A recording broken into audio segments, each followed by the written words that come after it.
Bernadette M. Escalara.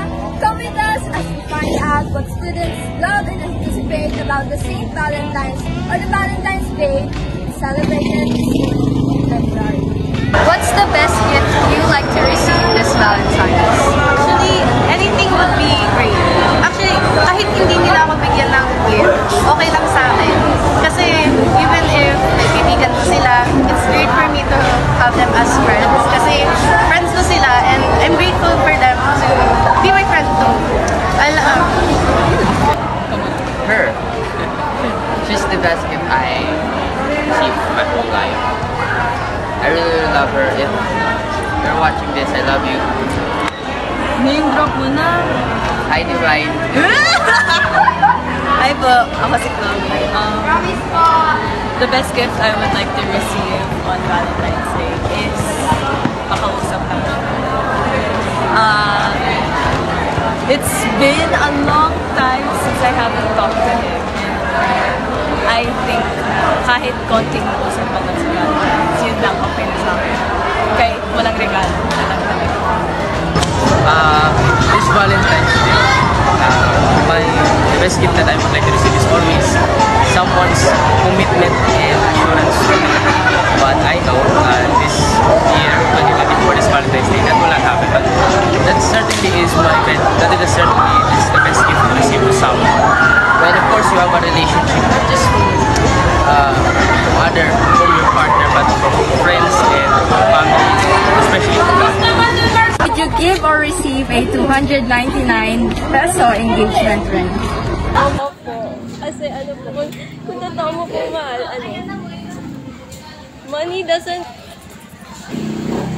wala pa sa halaga ng binibigay mo yung pagmamahal. Gets mo po? Yes po. Yun. Receive, syempre, kasi para sa akin, wala yung sa pressure. Depende din sa tao kasi kung kumari, wala masyadong yung tao. Budget, gano'n.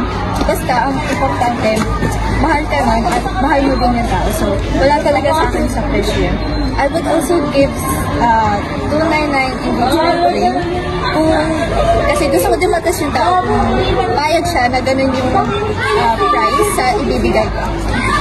What is the most memorable Valentine's Day you have experienced? Last year. Kasi yun din yung parang time na nakasama ko lahat ng elementary friends ko and yung crush ko dati. But until now, andito pa din siya. Shout out sa'yo. I want to spend Valentine's Day with you again. Last year, kasi inuwanan ako ng ex ko. As in, saksak ko yun kasi, ayun, nagkakalagbuan pala kami nun. Tapos, ayun, tsaka iniwanan niya ako. Kaya may marabol sa akin. Would you rather give or receive chocolates or flowers? I would rather give flowers po. Kasi maalala nila and I think mas ma-appreciate nila yun. Tapos, as far as I know, madalas magbigay yung mga lalaki kaysa sa mga babae. Eh, parang, ang pinakabarang nag-iibang kasi yung sa kaya, feeling ko mas may nakadraft na magbigay ng flowers.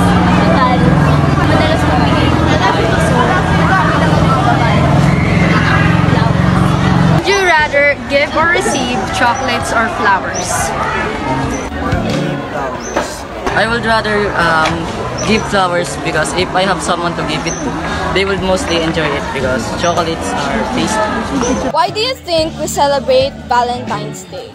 I think we celebrate Valentine's Day because to celebrate love all around regardless of the distance or the problems. For me, we celebrate Valentine's Day. It's just kind of like a normal day, pero it's for loving someone. Maybe someone special like your crush or just one of your friends. Maybe give them flowers, chocolates, like that. It's like kind of like a special day for loving someone. Pero minsan, it gets used as an excuse for people to give someone chocolates or flowers like that. That's it for today, Delpies. How about you? What do you anticipate the most for the Valentine's Day? May the Valentine's Day be gilded with love and happiness. A holiday for the mind, but a field day for the heart. Happy Valentine's Day, Delpies!